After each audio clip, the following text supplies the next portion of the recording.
Olá, turminha! Hoje nós vamos começar o capítulo 2, que fala sobre a genética depois de Mendel. Então, assim, só para a gente recapitular, Mendel, ele fez várias pesquisas, né, utilizando a ervilha, e as pesquisas que ele fez foi de 1858 a 1866. Na época que Mendel fez essas pesquisas, as pessoas não estavam dando muita trela, né, muito valor ao que ele estava pesquisando. Então, somente 30 anos depois que ele publicou o trabalho dele, é que foram retomados os estudos de genética e realmente verificaram que as pesquisas dele tinham sentido. A partir daí, eles avançaram essas pesquisas com outros tipos de seres vivos, com outros tipos de espécies e perceberam que os dados que Mendel obtinha, né, os resultados eram similares aos resultados que as pessoas começaram a pesquisar depois dele. E na época de Mendel, ainda não se tinha o conhecimento de cromossomo, de genes, então ele chamava de fatores o que hoje a gente sabe que são genes. Na época ele dizia assim, tem uma coisa nos pais, né, na geração parental, que passa para os filhos. E essa coisa ele chamava de fatores. Ainda não se tinha o conhecimento de genes. Mais tarde é que esses genes, né, ou desculpa, esses fatores, eles foram chamados de genes. Então, na época de Mendel era assim, tudo muito básico, não se tinha muito conhecimento. Depois de 30 anos da sua publicação, é que houveram esses outros estudos e descobriram que esses fatores eles eram chamados de genes. E a pessoa que descobriu isso foi Morgan. Morgan é um pesquisador que, juntamente com os alunos dele, começaram a chamar esses fatores de genes. Então, esses fatores, que na época Mendel não sabia direito o que era, apesar de saber que eles existem, através de outros pesquisadores, né, através de outras pesquisas, descobriu-se que esse parzinho de fatores eram chamados de genes. Aí Morgan, né, esse novo pesquisador, esse novo cientista, ele começou a fazer pesquisas com outro tipo de ser vivo, chamado drosófilas, que são aquelas mosquinhas da banana. As drosófilas, né, que são esses seres aqui, que são aquelas mosquinhas que dá nas frutas, principalmente nas bananas. Ele fez alguns estudos com essas drosófilas e obteve alguns resultados interessantes. E por que ele escolheu essa mosquinha para estudo? Sempre que algum cientista vai escolher algum indivíduo para estudo, esse indivíduo ele tem que ser de fácil cultivo ou fácil criação, ele tem que gerar uma quantidade de descendentes, né, da prole ser grande para ele verificar todos aqueles estudos. Se ele pegar uma espécie que demora a se reproduzir, que não tem muitas características físicas evidentes, não fica legal essa pesquisa. Então, tem que se conseguir um ser que a pesquisa mostre vários descendentes, várias características, seja um ser que ele consiga desenvolver a pesquisa dele naquele espaço de tempo. Então, por que ele escolheu as moscas? Porque elas eram pequenas, tinham muitas características físicas fáceis de identificar, né? O tipo da asa, a cor do olho, a cor do corpo. Cada fêmea ela produzia centenas de ovos, o que gerava muitos descendentes. Possuía apenas 4 cromossomos, então ele pôde estudar esses cromossomos. E também essas moscas, elas são de fácil alimentação e fácil criação. Por isso que ele escolheu essas drosófilazinhas. Aí, quando ele fez os experimentos, ele obteve alguns resultados estranhos. Ele viu que de vez em quando era possível notar o nascimento de descendentes com características novas, que nunca tinha visto na população original. Na época de Mendel, ele cultivava ervilhas amarelas e verdes. Então, as gerações, ou elas eram amarelas, ou elas eram verdes. Só que com esses estudos de Morgan com a mosquinha, ele percebeu que uma mosca, por exemplo, uma mosca marrom cruzada com outra mosca marrom, gerava moscas pretas, brancas, marrons. Então, nasciam espécies com características que não existiam. Então, existe a mosca, essa moscazinha drosófila com a asa mais comprida, e existe a drosófila com a asa bem curtinha. E ele percebia que na prole apareciam essas moscas com a asa intermediária. Nem era grande, nem era pequena. Então ele ficou encucado com aquilo ali. Por que que nas ervilhas de Mendel só apareciam as características dos pais, ou era amarela ou era verde, nunca tinha uma característica média, e depois que ele cruzou essas drosófilas, ele tinha algumas características que os pais não tinham. Então ele ficou meio encucado com isso e continuou seus estudos para tentar descobrir o porquê que apareciam essas características na prole, né, nos descendentes, que nem tinha no pai e nem tinha na mãe. Então, ele percebeu que alguns fatores ambientais, como a radiação solar, podem causar alterações no material genético do indivíduo. Ou seja, ele percebeu que algumas espécies, a partir de alterações, como por exemplo a radiação solar, quando incide nesses seres vivos e provoca o aparecimento de novas características, ele chamou isso de mutações. Então, quando eu tenho dois indivíduos que geram descendentes que não têm característica desses indivíduos, é porque esse indivíduo ele sofreu uma mutação. E as mutações, quando elas ocorrem nos gametas, que são as células que vão se reproduzir, né, que vão se juntar para formar um novo indivíduo, essas mutações elas eram transmitidas para os descendentes. Ou seja, se uma mosquinha marrom, por exemplo, cruzava com uma mosquinha branca e geravam mosquinhas pretas, é porque houve alguma mutação ali nos gametas dessas moscas para que eles gerassem esses descendentes de outra cor. Então, ele chamou isso de mutação.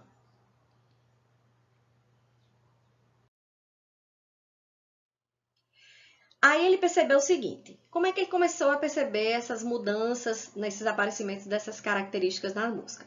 A forma predominante da mosca, né, da drosófila, a mosquinha da banana, é o corpo acinzentado, os olhos arredondados vermelhos e as asas delas são longas. Só que ele viu que a partir do cruzamento desses seres, né, com as características predominantes, né, os indivíduos, digamos que dominantes, que apareciam mais, apresentavam essas características. E ele percebeu que os indivíduos mutados, né, as mutações, geravam indivíduos com olhos castanhos, que na verdade era para ser vermelho, tinham indivíduos com olhos estreitos ao invés de redondo, e nasciam indivíduos sem asa. Só que nenhum daqui dos dois, né, do cruzamento, tinha olhos castanhos, e apareceu olhos castanhos, nenhum tinha olho estreito, e apareciam seres de olhos estreitos, todos tinham asa e apareciam seres sem asas. Ele percebeu também que apareciam a forma, né, quando cruzava esses seres, apareciam seres iguais a ele, a forma selvagem, né, a dominante, mas apareciam seres com a pele mais clara e seres com a pele mais escura. Então, a partir dessas observações dele, de cruzamentos de indivíduos e aparecer características diferentes da que existiam nos pais, ele percebeu que alguma coisa acontecia e esse acontecimento ele chamou de mutação. E essas mutações, elas podem acontecer também, né, existem alguns fatores, mas também pela radiação solar. E essa radiação solar, quando interferia nos gametas, essa característica ela era passada para os descendentes.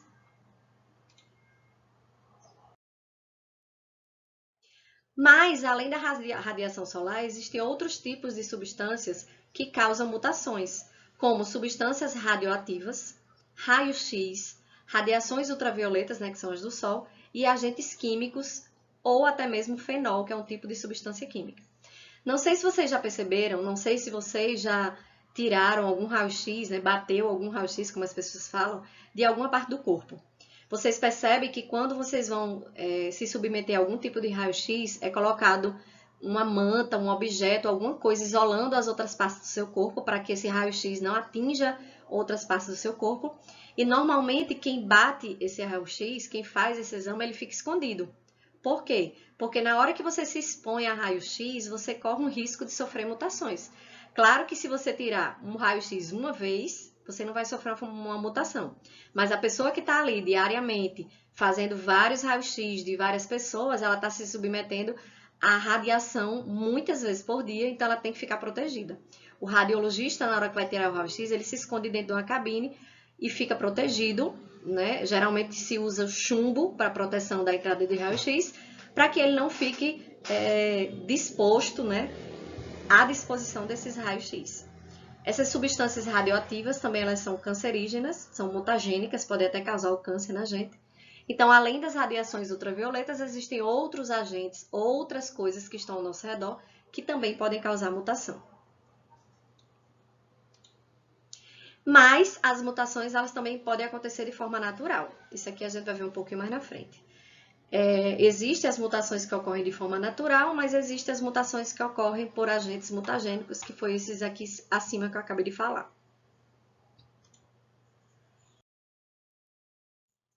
Padrões de herança não estudadas por Mendel. As leis da herança de Mendel não eram válidas para todos os casos, como na dominância completa. Então, além dessas mutações, né, que aconteciam, que fugiam da questão da hereditariedade da dominância de Mendel, além disso, depois dos estudos de Mendel, né, quando as pesquisas começaram a avançar mais, foi verificado que existiam algumas características que passavam, né, que apresentavam-se nos descendentes, que passavam dos pais para os descendentes, mas que essa característica também não existia nos pais. E eles começaram a chamar essa dominância de dominância incompleta. O que é que ela quer dizer? Ela quer dizer que em uma característica aparecida na geração descendente, essa característica não estava presente nos pais. E ela apresentava-se de forma incompleta. Eu vou mostrar um exemplo daqui a pouco. Além disso, outros padrões de herança não estudados por Mendel foi a questão dos cromossomos sexuais. Na época de Mendel, ainda não se sabia que a herança genética, que a determinação do sexo era feita através dos cromossomos. Só depois, né, de muitos anos, é que isso foi descoberto e a gente vai estudar um pouquinho sobre isso agora. O que seria dominância incompleta? Alguns estudos eles foram feitos com uma planta chamada de planta maravilha. O que é que aconteceu nessa época dos estudos com essa planta para que fosse criada essa questão da dominância incompleta?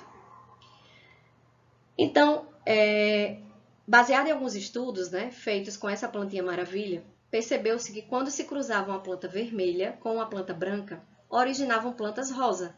Ou seja, essa característica ela não era dominante. O filhote, né, a planta gerada, ela nem era vermelha nem era branca. Diferente de Mendel, né, quando cruzava a ervilha amarela e a verde, ou nascia verde ou nascia amarela. Nesse caso, como aparecia uma característica que não estava nos pais, chamou-se isso de dominância incompleta. Ou seja, quando misturava a questão da flor rosa com a flor branca, o que é que acontecia? A questão da pigmentação das flores, elas se misturavam e geravam uma pigmentação intermediária. Nem era vermelha, nem era branca. Não sei se vocês sabem, mas quando a gente junta a cor vermelha com a cor branca, forma a cor rosa. Então, era mais ou menos isso que acontecia. A pigmentação do gene que determinava a pigmentação da flor vermelha se juntava com o gene que determinava a ausência da pigmentação, né, que é a flor branca, e gerava um indivíduo intermediário.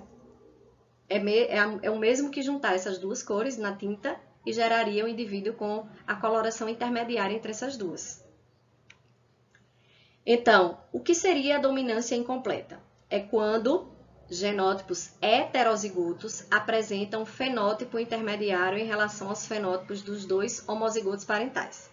Lembrando que genótipo são as letrinhas, é o que a gente tem por dentro, é o nosso código do DNA, certo? Cada par de genes, ele determina uma característica. Então, nós temos vários genes no nosso DNA, né, nos nossos cromossomos, que determinam várias características. Quando eu tenho um par de genes homozigoto com outro par de gene homozigoto que se cruzava e gerava um descendente heterozigoto, na dominância incompleta, esse indivíduo heterozigoto, ele nem tinha característica do pai nem da mãe, nem do sexo feminino nem do masculino, mas sim uma nova característica. Então, na dominância incompleta, o indivíduo que é heterozigoto, ele não apresenta a característica dominante, ele apresenta uma característica nova. Se o indivíduo heterozigoto, na época de Mendel, aparecesse, ele apresentaria a característica dominante. Se o indivíduo aparecer heterozigoto na dominância incompleta, que foram estudos depois de Mendel, esse indivíduo ele apresentava uma característica intermediária. Exemplo.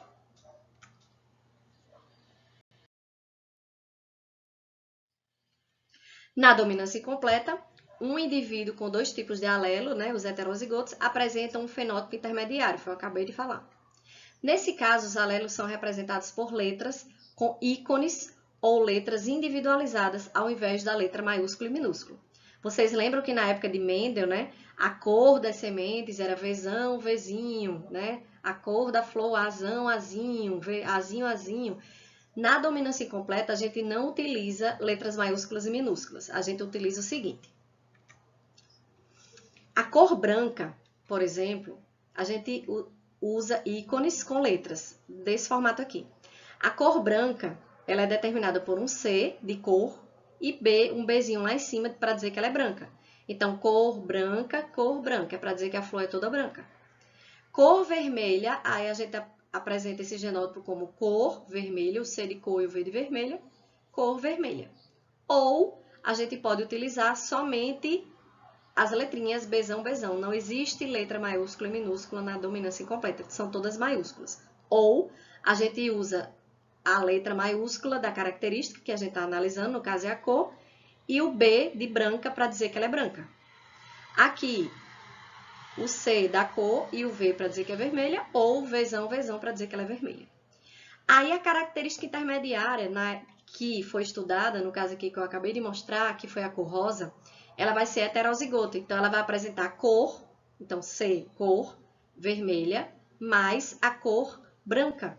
Vai ser a mistura da vermelha com a branca. A heterozigosidade no intermediário, né, na característica da dominância incompleta, ela se dá assim. Ou você usa as duas letras maiúsculas, Vzão, Bzão. Ou seja, ela tem características vermelhas e características brancas, que quando se misturaram, originaram a cor rosa. Diferente de Mendel, onde a gente usava letras maiúsculas e minúsculas, a gente usa somente letras maiúsculas na dominância incompleta, e essa letra maiúscula, ela é geralmente a primeira letra do que se está estudando, ok? Então, B de branca, V de vermelha. V e B dizendo que é uma mistura dessas duas cores. No caso, podemos também utilizar a letra que indica a característica que está sendo analisada, que é a cor, e em cima a gente coloca um Bzinho para dizer que é a cor branca. Para ficar mais fácil, eu vou utilizar com vocês sempre as letras maiúsculas, tá? Na dominância completa, ao invés de usar a letra com o ícone, ok?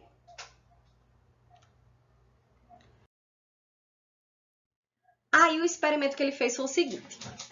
A cor branca da flor, ela apresenta genótipo Bzão, Bzão, Bzão, Bzão de branca. E a flor vermelha, Vzão, Vzão de vermelha. O que é que acontecia? Quando ele cruzava uma flor branca com a flor vermelha, ele tinha um indivíduo que tinha esse gameta Bzão com esse gameta Vzão.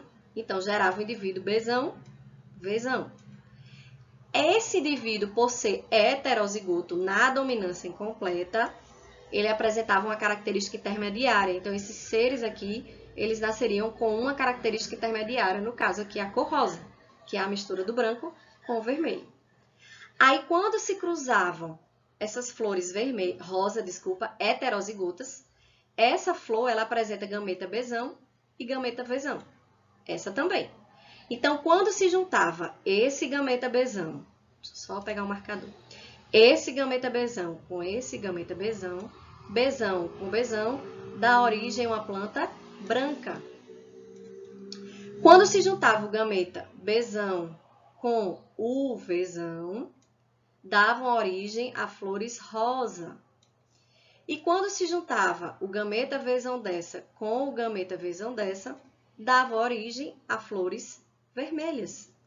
Então, esse tipo de herança a gente chama de herança com dominância incompleta. É quando aparece nos descendentes alguma característica que os pais não tinham. Mendel, os descendentes sempre eram iguais aos pais, ou a um ou ao outro. Aqui na dominância incompleta, não. Aparece uma nova característica quando o genótipo ele é heterozigoto. Lembrando que genótipo heterozigoto são aqueles genótipos que são diferentes. Ok?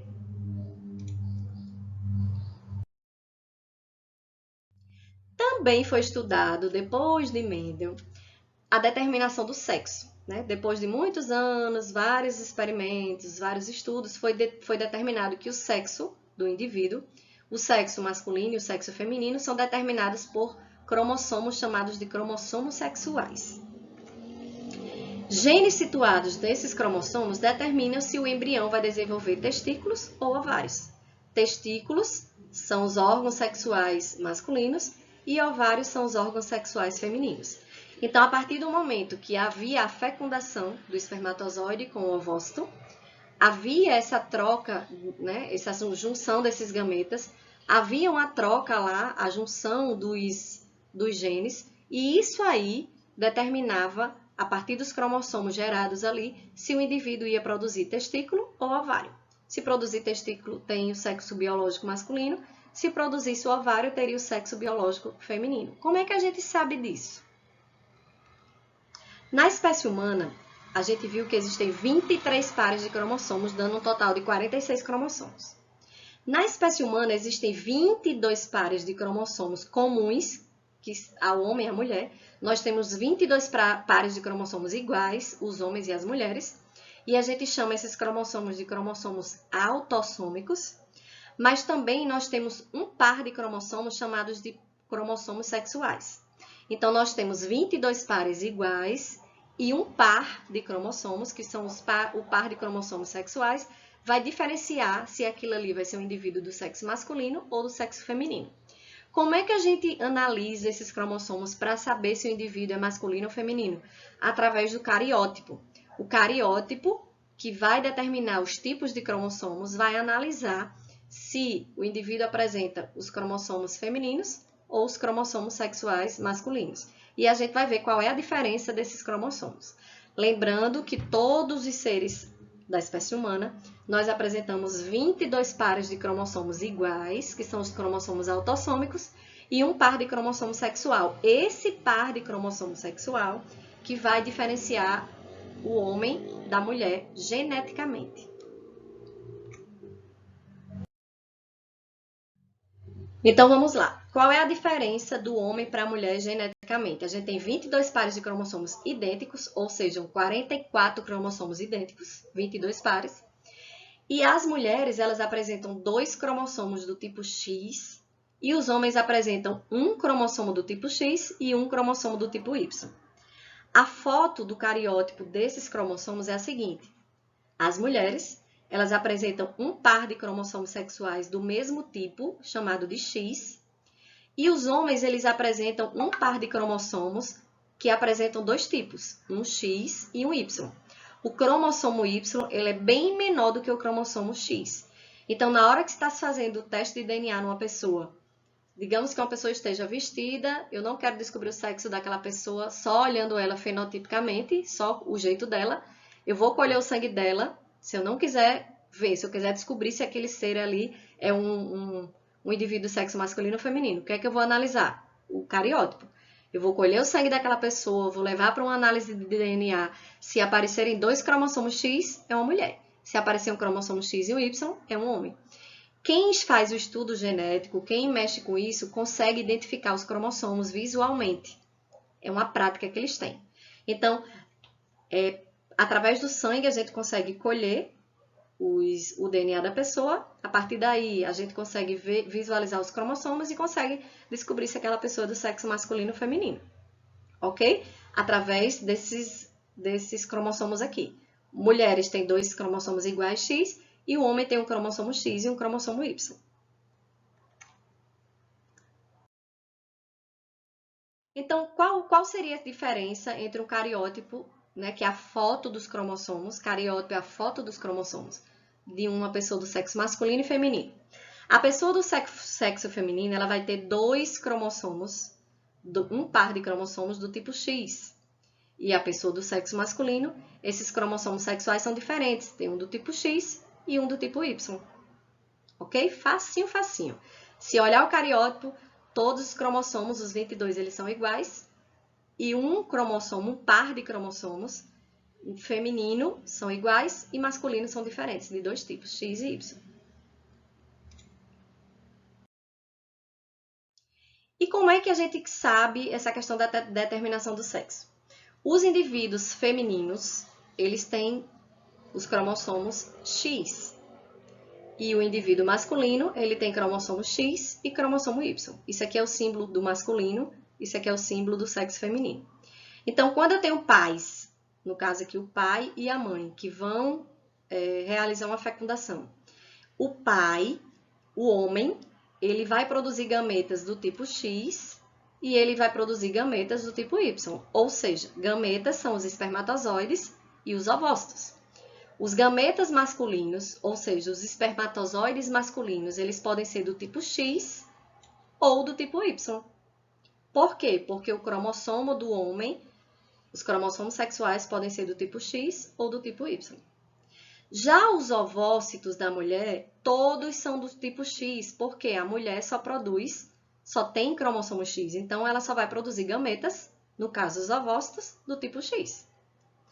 Ou seja, se uma mulher tiver relações sexuais com um homem ou um indivíduo feminino tiver relações com um indivíduo masculino, pode gerar filhos se esse gameta, deixa eu pegar aqui o pincel, se esse gameta aqui se juntar com esse gameta aqui, X, que a mulher só produz X, vai ter um indivíduo XX, esse aqui.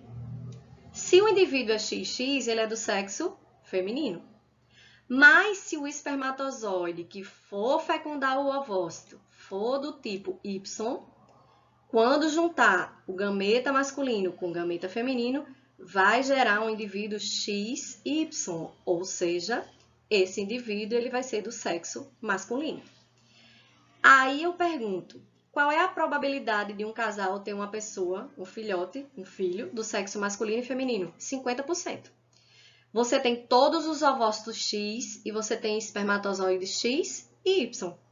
Pode fecundar um espermatozoide X ou pode fecundar um espermatozoide Y. As chances serão iguais. Tem 50% de chance de um fecundar e tem 50% de chance de outro fecundar. Aí a pergunta que não quer calar. Quem determina o sexo é o espermatozoide ou o ovócito?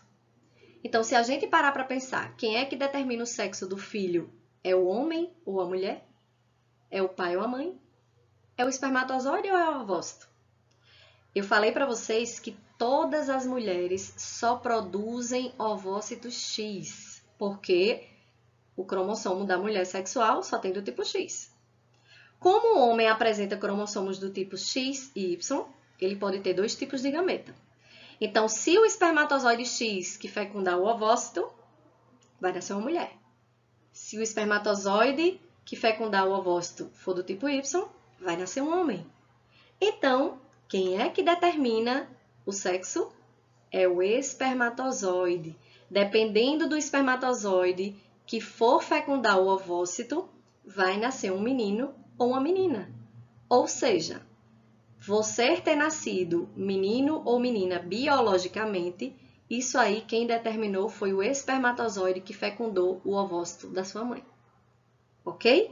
Muita gente não sabia disso, mas o sexo ele é determinado pelo homem. O homem é que determina o sexo dos filhos, porque ele produz dois tipos de gametas, o X e o Y. Ok? Matei a curiosidade de um monte de gente, que um monte de gente não sabia disso.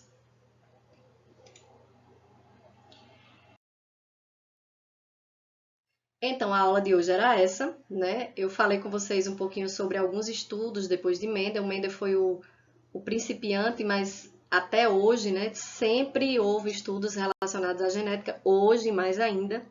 E hoje os avanços da genética estão bem mais fortes, principalmente por causa das tecnologias, né, que ajudam a fazer isso. Tanto é que o ano passado, o código genético, no genoma do coronavírus, ele foi descoberto rapidamente, né, devido a esses avanços na tecnologia, esses avanços no estudo de genética, e a partir daí pôde-se estudar ele com mais cuidado e pôde-se estudar esse coronavírus para que fossem criadas vacinas que estão sendo distribuídas aí. Então, esses avanços da tecnologia, esses avanços no estudo da genética, permitiram também o avanço dessas vacinas. E a tecnologia, então, show de bola para esse avanço. Para vocês que não sabiam, a pesquisadora que descobriu o genoma do coronavírus, né, o DNA do coronavírus foi uma brasileira. E isso aí, né, é muito importante para a ciência, com certeza ela vai ficar na história. E graças a Deus que existem esses estudos em genética para melhorar um pouco a nossa vida. A aula de hoje foi essa. Eu peço que vocês assistam também alguns vídeos que eu vou colocar lá em anexo na atividade. Respondam o formulário. Lá no formulário eu vou colocar as páginas do livro, caso vocês precisem dar uma lida no livro. Peço que leiam, que também é importante assistir a aula e ler as páginas do livro. Eu vou botar lá quais são. Se preciso, também assistam a aula novamente, tá? Para tirar algumas dúvidas, qualquer coisa, podem falar comigo. E até mais, até a próxima aula.